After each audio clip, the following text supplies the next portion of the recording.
हाय, hello, नमस्ते. Shri Swami Samarth. Republic डेच्या तुम्हा सर्वांना खूप खूप शुभेच्छा. तर आज वीकेंडचा व्लॉग आहे माझा. तर वीकेंडची शॉपिंग चालू आहे. थोडंसं मुलींना शॉवर जेल घ्यायचं होतं, थोडे जॅकेट वगैरे बघायचे होते मुलींसाठी.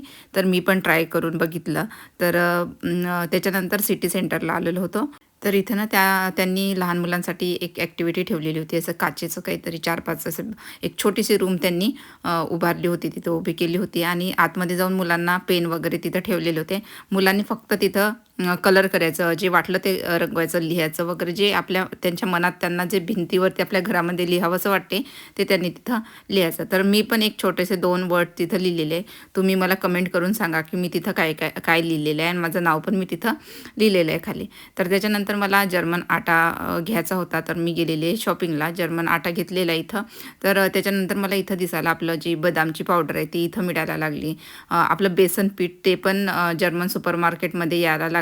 नंतर आपलं जे नारळाचं पावडर आहे ते पण मिळायला लागली आणि राईस पावडर पण इथं मिळायला लागली.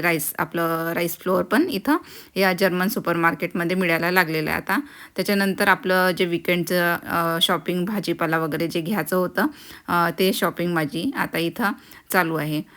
इथं संध्याकाळच्या 10 पर्यंत एक शॉप ओपन असते माझ्या घराजवळचं.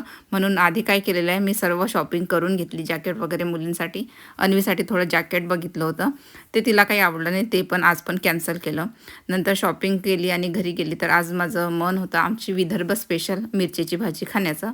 तर इथं पाणी मी गरम करत ठेवलेलं आहे. त्याच्यानंतर तूर डाळ वॉश करून घेतली छान, ते पाण्यामध्ये टाकली. त्याचबरोबर एक कांदा उभा कापून घेतलेला आहे, त्याच्याबरोबर थोड्याशा मिरच्या आणि थोडेसे अख्खेवाले दाणे टाकलेले आहे. त्याच्यानंतर लसूण आणि गार्लिक छान ठेचून घेतलेलं आहे मी आणि तेल गरम करायचं. तेलामध्ये जिरं, मोहरी आणि खोबऱ्याच्या खाप टाकायच्या. त्याच्यानंतर आपण जे ठेचून घेतलेले लसूण आणि जिंजर ते त्यामध्ये टाकायचं. खोबऱ्याबरोबरच टाकायचं. थोडासा कढीपत्ता, खोबरं, लसूण छान आपलं त्यांचा कलर बदलला, रेड कलर झाला की त्यामध्ये अर्धा चम्मच आपला गरम मसाला टाकायचा. तर हे मी घरून आणलेला गरम मसाला हा. तर अर्धा चम्मच मी इथं गरम मसाला टाकलेला आहे. छान गरम मसाला मिक्स करून घ्यायचा आणि जे आपण डाळ लावलेली होती ते छान मॅश करून घ्यायची. रईने छान घुसळून घ्यायची ती.